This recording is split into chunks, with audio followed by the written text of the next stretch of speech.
Boom! Greetings from YouTubeville. Once again, Danny Savage, Draft Guru.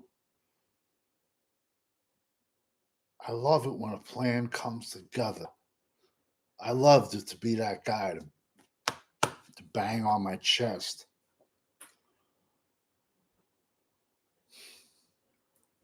Still the best beard on YouTube. Go back to May.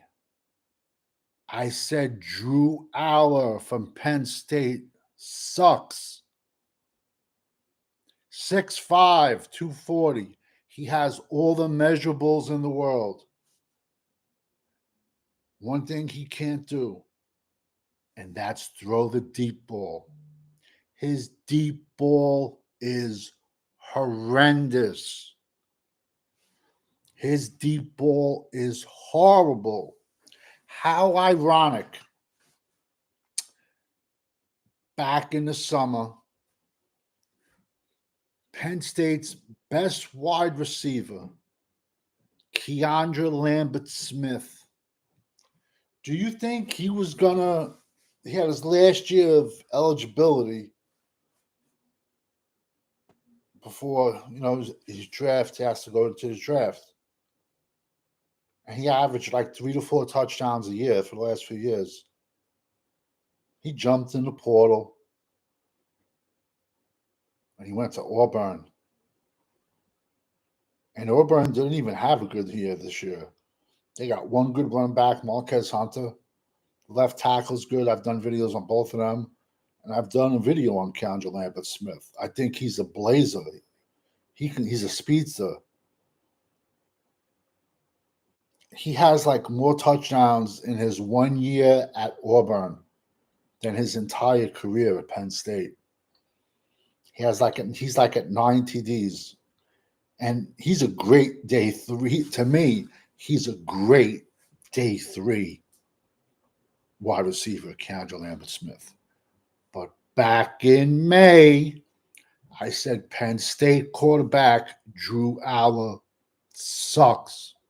His deep ball he don't have the deep ball, and it's going to cause him to get overdrafted, and he's still going to get drafted.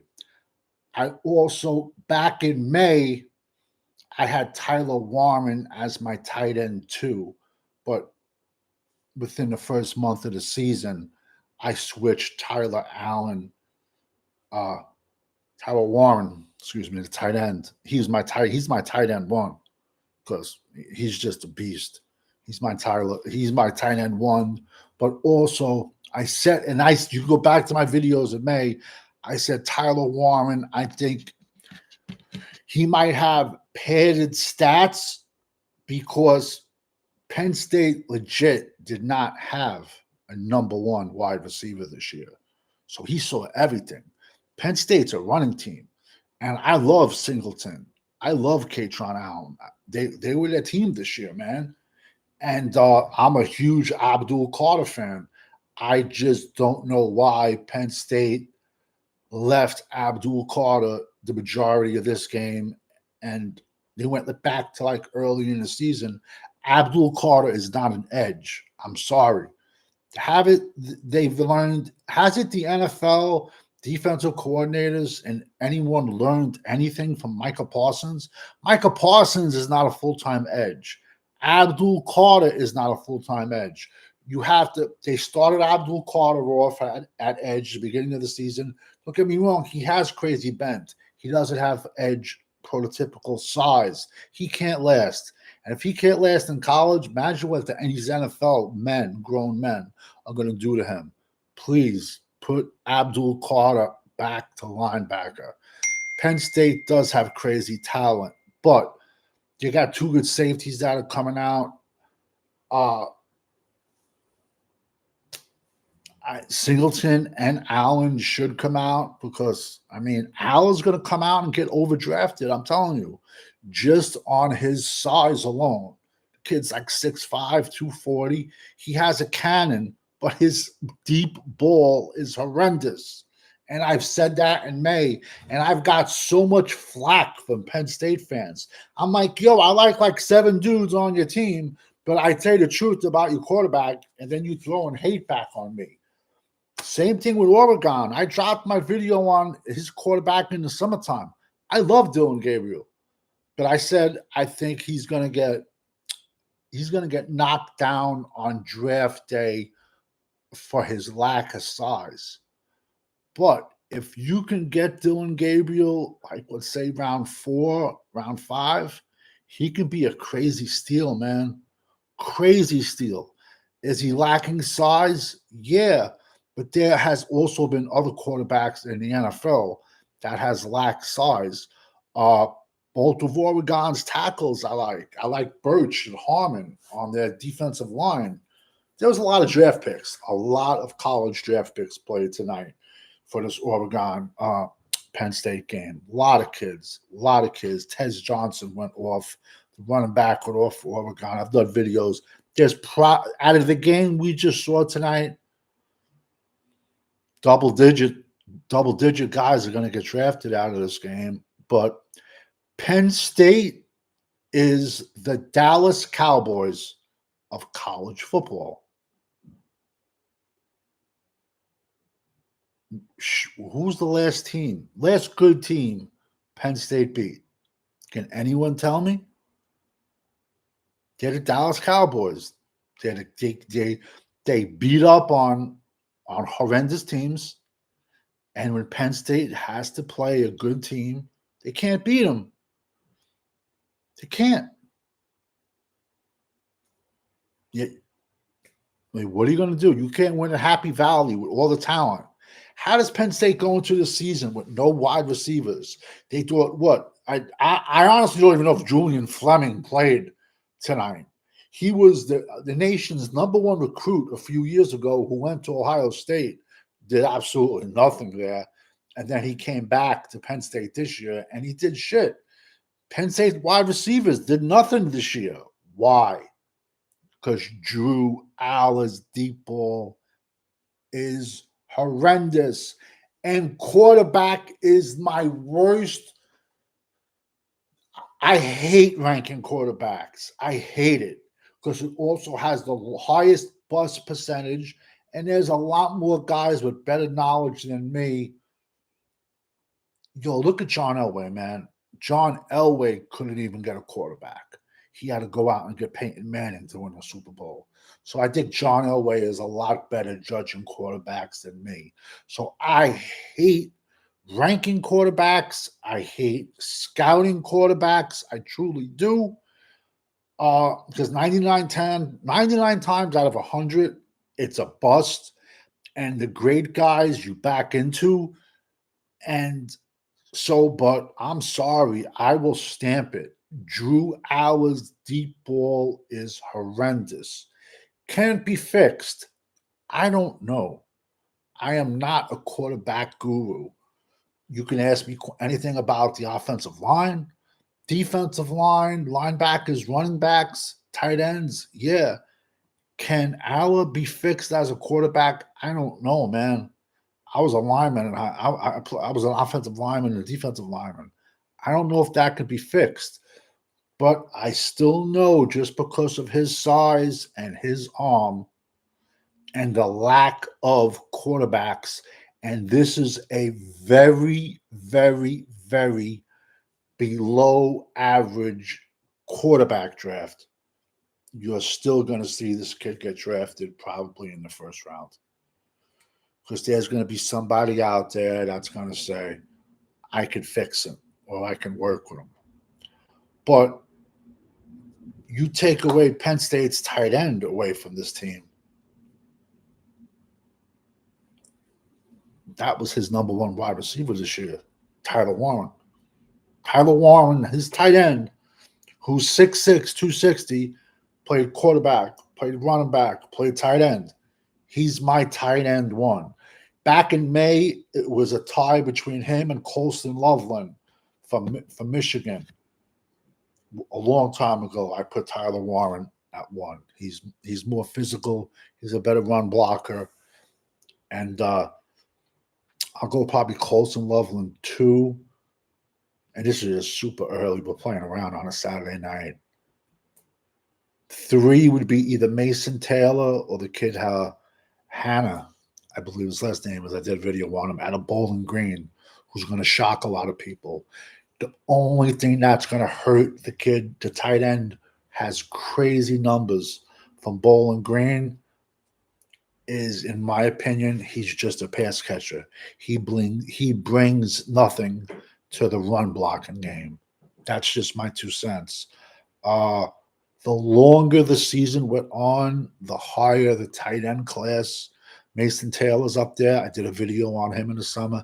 Every person I gave you, I'm talking about, I've done videos on. I'm at 500 players already that I've done videos on. Which, like I said, we're just playing around. But, Penn State, 2 monster running backs, Nick Singleton, Katron Allen, man. They just can't do it all. Abdul Carter has to play quarterback. Excuse me, has to play linebacker. He's not an edge, man. Oregon played good tonight, man. They got 2. They ran right at the strength. That's what you do. When you play a bully, you punch him right in the mouth. And they just ran right at Penn State to begin with. And I'm just saying, I predicted Oregon to win this game. And it did. Penn State's the Dallas Cowboys of college football. This can't be a good team. I don't know how many more years they're going to live with this coach, Franklin. I mean, like I said, I don't know how a team like Penn State doesn't have a number 1 wide receiver.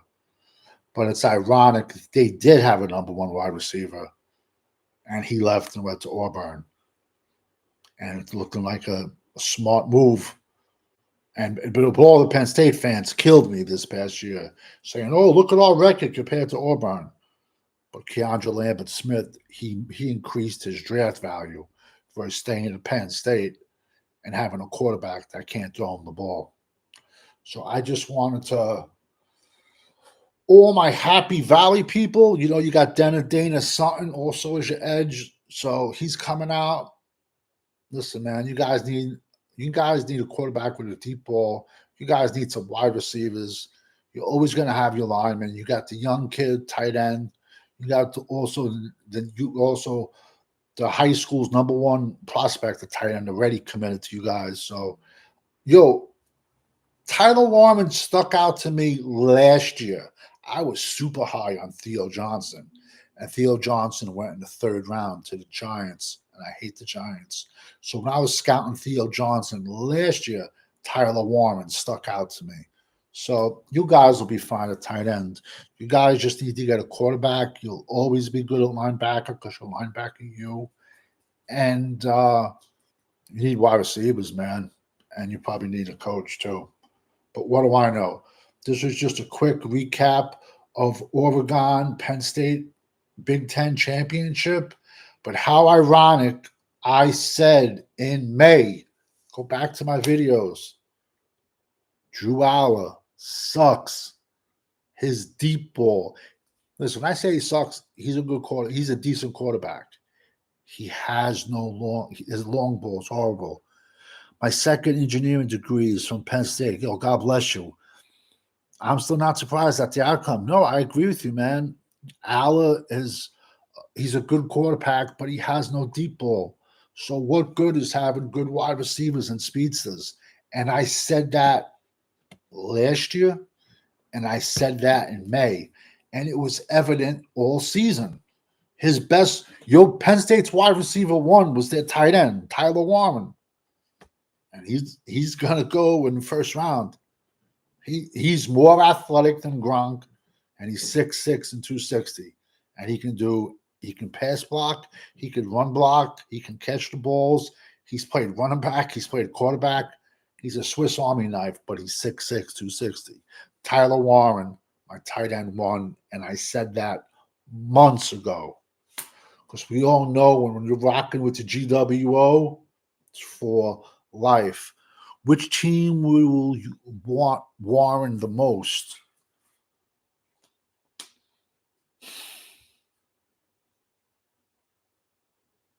I don't see him as a top 10 pick. to be honest with you. I don't. I see him as the number one ranked tight end. I see him going late teens, late teens. I would say maybe. I think the sweet spot from him would be anywhere from 15 to 25, but it also is going to depend too how he tests at the combine. But I go more by, I can't believe SMU tied this up and Clemson beat him. Wow. It's all going to depend how he tests at the combine. To me, I go by more of the combine for the medicals, but they don't release everyone's because of HIPAAs. But it's going to be interesting to see his 40, to be honest with you. But to me, he's still. Listen. To me, it's tape. Then it's tape, Senior Bowls, East West Shrines, the practices, the weeks of practices. He's probably not even going to go to them. He doesn't need to. He's, and like I said, my third tight end is Harold Fannin. Top four, it's Tyler Warren, Colston Loveland, and then three, you can flip a coin between Harold Fannin from Bowling Green, and Mason Taylor, who I put a video out on him how ironic. Once again, I did a video on Mason Taylor, 6'5", 240 from LSU. He's Jason Taylor from the Miami Dolphins' son. And nobody was talking about him. Nobody talked about him. But I was, and he shot up the boards this year. Listen, I know I come off a little rough, but I know a little something about the draft and about talent. Love everybody for jumping in the chat tonight. I got about a few more prospects. I'll drop tomorrow on our way to 800 and April's draft, because we all know when we're rocking with the GWO, it's for life. Good night, everybody.